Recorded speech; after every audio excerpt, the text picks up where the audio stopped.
How y'all doing, y'all? Back here with a new damn video. How y'all doing, y'all? Back here with a new damn video. Alright. Making sure, let's get right down to it. Mock draft. This is my mock draft, alright? Now, there's a lot of different scenarios that can go into this. You know what I mean? In the round one, I want Reuben Foster. I want Reuben Foster more than any other player in this draft. Okay, round two, I do want Joe Mixon. Round three, I do want Sidney Jones. But that's what I want. Round one's gonna be very, very, you don't know who we're taking. Excuse me. A lot of people are saying that Reuben Foster is gonna go earlier than us, and then he fails the drug test. But he's still gonna be earlier than us, so we don't know. Then you got Corey Davis now popping up, who I have been a fan of Corey Davis. As you guys know, I have put a lot of people onto Corey Davis. I think Nitro Freak, I think he was a fan of Corey Davis, but I said, yo, check this guy out. I know a long time ago. You can look it up on Twitter somehow if you can go back in history. I don't know how to do that. But I said, check this guy out. This guy will revolutionize our offense. And he looked him up. Next thing you know, he was in love with him. Nitro, if he remembers that, I don't think he does, but I'm not lying. I sent him a highlight or tape or something, and he loves him. I love him. I think Corey Davis is a phenomenal wide receiver. They compared him to Terrell Owens. Now, I don't think he's Terrell Owens, but I think he's one hell of a damn wide receiver. Okay? Superstar, maybe in the league, possibly. The two guys, well, there's multiple guys in the draft, but the two guys that on top of my head that can be superstars right off the bat is going to be Corey Davis or Reuben Foster. So, if Reuben Foster at 14, you must take him. Now, Gary and Conley, I think Gary and Conley was going to be, the guy everyone wanted, 14th pick, but now he's on some rape cases, and he's meeting with the cops on Monday. Right now it's Wednesday, draft's on Thursday. You don't take him at 14. Now, he might drop, because he was going to be a top 5, top 10 pick, potentially. Now, if you take him at 14, there's a chance you take him at 14 on Thursday, and on Monday he's in jail. So you don't take him. Now, if he drops and say, some people say he might not get drafted at all now. Okay, now he's one of the top rated corners in the whole draft. He might not get drafted at all because the case is not even started yet. Him meeting with the cops is not even started yet. So if you take him, say for example, on the first, he's going to say Monday he goes to jail. Shit, you're out of a pick. So no one knows, but if he's there in the 7th round, I'll take a shot on him, because the 7th round pick, they barely even make the team anyway. So if he goes to jail, he goes to jail. But this is my mock draft, okay? This is who I think the Eagles are going to take. First round, 14th pick.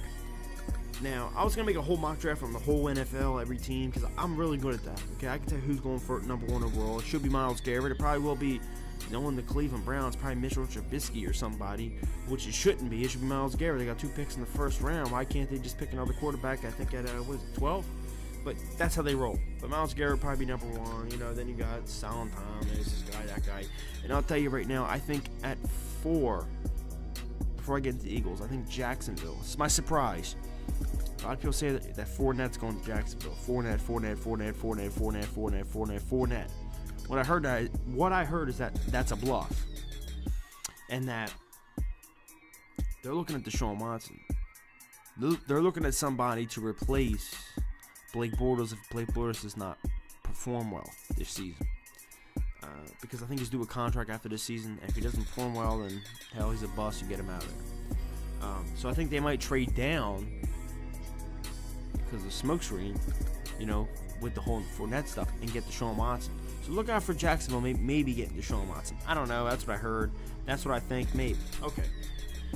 But let's get down to the Eagles. 14th pick. Dalvin Cook is a guy I think if he's there, the Eagles will take. I heard Deuce Staley actually contacted his grandmother. Deuce Staley contacted Dalvin Cook's grandmother. Said, hey, well, how's his character? This and that. We would love to have him as an Eagle, this and that. And he was in love. Like, oh, my God. His grandma was like, oh, my God, yeah, he wants to be there, blah, blah, blah, blah, blah, blah, blah. And if you guys don't know, Deuce Staley has a lot of control over the running back guys, who they get picked. Even though he wanted Jordan Howard, I heard last year, and we didn't take him, but we took Wendell Smallwood, who was a guy who he liked.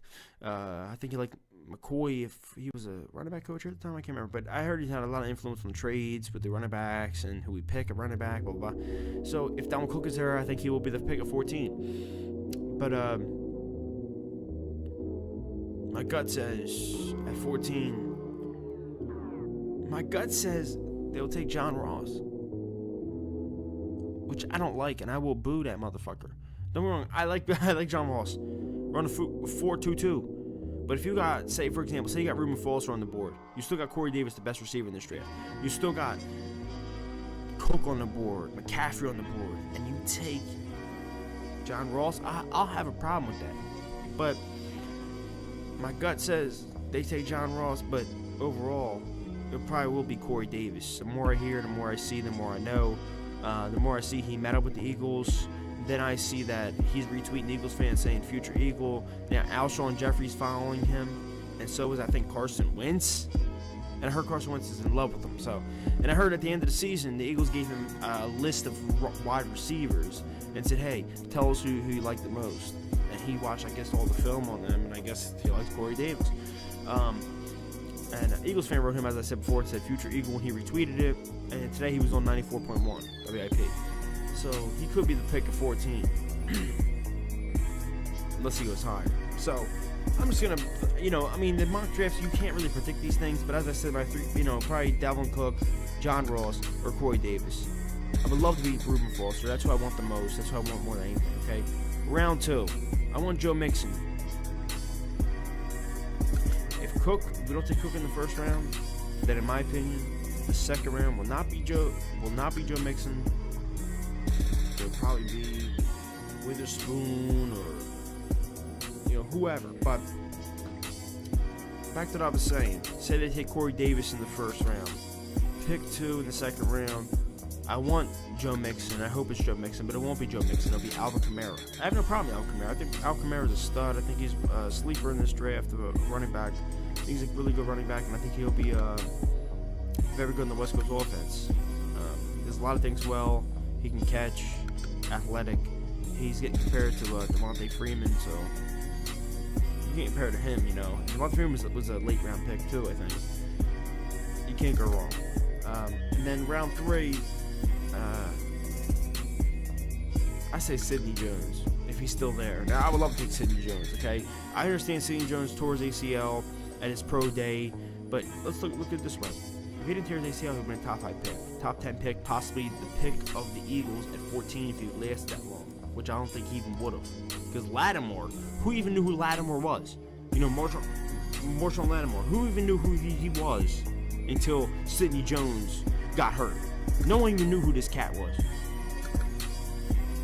Or Gary Conley. Sidney Jones was the man. Top 5, top 10, maybe 14 to Eagles. Now, if he falls to the 3rd round somehow, you got to take him in the 3rd round no matter what. I don't care if he has Achilles injury or what. You sit him out, wait a year, put him in. And look at Dallas. They did it. They picked up Jalen Smith last year in the 2nd round. He had an Achilles injury. He sat out all year. And if he wasn't hurt in that draft, he probably would have been the best player in that draft. But don't get me wrong. There's guys like, Dak Prescott, Carson Wentz, Zeke Elliott, Joey Bosa. Great players in the draft last year. But I'm talking about overall prospect. He probably would have been number 1 overall prospect, Jalen Smith, if he didn't get hurt. Now, if he got hurt, he fell to second. Well, he would have fell further, but Dallas said, let's take him in the 2nd round. And I'll tell you right now, if he plays this year, they're going to reap the benefits because he's going to be balling out of control. That's how good he is. So we got to do that in the 3rd round of Sidney Jones. If he's sitting there in the 3rd round, you down. You got to look at your draft book and get down. This dude is going to be a top 5, top 10 pick. Let's pick him up, let him heal for a year, bam, throw him out there. But there's a lot of scenarios, a lot of things that can go on. Also, I think Charles Harris could be the pick at 14. I don't know. I'm just throwing stones out there, having fun with this thing. I used to always be spot on. I remember I picked Nelson Aguilar. I said Nelson Aguilar will be the pick, and I got it correctly at 17. I picked Eric Rowe, got it correctly in that same draft. Of course, I picked Wentz. I got that right. Anyone got that right. But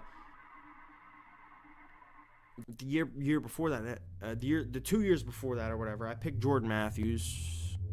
I got him right. Not in the first round. I picked him in the first, but he went in the second. We still got him, though.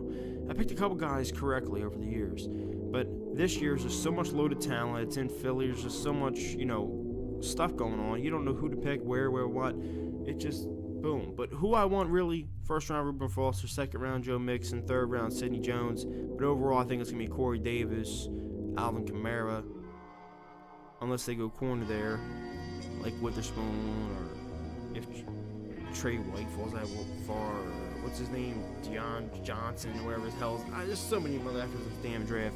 But overall, you know what I mean? We'll see what happens. Like, if you subscribe and comment below, and let me know who you guys want below. Peace. I'm just so... This draft is the most talented draft in years, okay? Most talented draft in years. One second. This is the most talented draft. Yeah. This is the most talented defensive back draft in 25 years, they said. I'm like, wow, 25 years.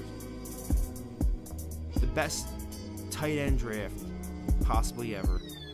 And the best running back draft in possibly 10 years. They said there's going to be DBs in this draft that go in the second, third, fourth, maybe fifth round that would have been first round picks in other drafts. That's how talented this class is. So it's so full with talent. I mean, it's the most fullest talent class I've ever seen. Depends on how they translate to the NFL, but on paper, this is what it is. You can't go wrong with a lot of these picks at 14. Charles Harris, Corey Davis, Dalvin Cook, McCaffrey, Reuben Foster. My dream's Reuben Foster, but I don't think it'll come true. But I have no problem with a lot of these guys. The only guy I do have problem with, I heard at 14, was Barnett. Is Derek Barnett or Barnett? Yeah, I have a big problem with him. Derek Barnett, I think his name is. I get he broke Reggie White's sack record and this and that. The guy is a speed guy off the edge. He has no power move, in my opinion. No power move. Yeah, he's speed guy off the edge. He's blowing up tackles, but who's he versus? He's blowing up tackles off speed, but he has no power move. He has no move that gets him off the edge. Yes, he had this many amount of sacks in that many years. I'm not gonna 33 sacks in his college career. I'm not gonna take that away from him. The most in Tennessee, whatever history, whatever. More than Reggie White. I'm not gonna take it away from him. But I look at Marcus Smith. We picked him. When did we pick him? 2013 draft? 2014 draft? Okay. 2013-14 draft, whatever. He was a top ACC player. He finished, I think he had 13 or 16 sacks that season. Where the hell is he at now? He's a bum. You know what I mean? So, we'll see what happens. I'm just saying. I'm just blown away. I don't even know who to pick, what to say, what to do. We'll see what happens, y'all. Peace.